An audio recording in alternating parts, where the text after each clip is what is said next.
Hello everyone, তোমরা সকলে কেমন আছো? আশা করি তোমরা সকলে অনেক ভালো আছো। আর হ্যাঁ, আমরাও অনেক ভালো আছি।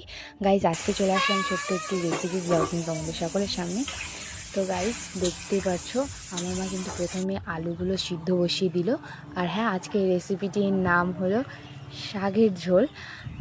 তো দেখতে পাচ্ছ সেই রান্নার মাঝখানে একটুখানি আমাদের ওয়েদারটাও আজকে দেখিয়ে দিলাম। আজকের ওয়েদারটা কিন্তু একটু মেঘলা মেঘলা টাইপের। তো তারপরে ঘরে চলে আসলাম, দেখলাম মা সেই সিদ্ধ আলুর মধ্যে দিয়ে দিল কেটে রাখা শাক, আর দিল কেটে রাখা লঙ্কা, তারপরে দিয়ে দিল পরিমাণ মতন নুন, তারপরে একটু 10 মিনিটের মতন ঢেকে রাখলো। তারপরে আমি বাইরে এসে আমাদের কাছে কী কী ফুল ফুটেছে আজকে সেটাই তোমাদের সঙ্গে একটু দেখিয়ে দিলাম। তো তারপরে ঘরে গিয়ে দেখলাম মা তরকারিটাকে এখন সম্ভারা দিবে। তো ফোড়নে দিচ্ছে, তো একটুখানি পাঁচফোড়ন আর হলো একটু আদা গ্রেট করে দিয়ে দিল।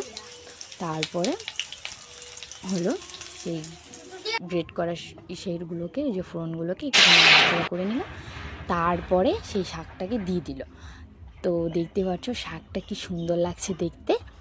তো খেতেও কিন্তু সেরকমই টেস্ট হয়েছিল। তো নামিয়ে দিল। আর এই দেখো শাকের ফাইনাল লুক। সবাইকে টাটা, নেক্সট ব্লগে দেখা হচ্ছে।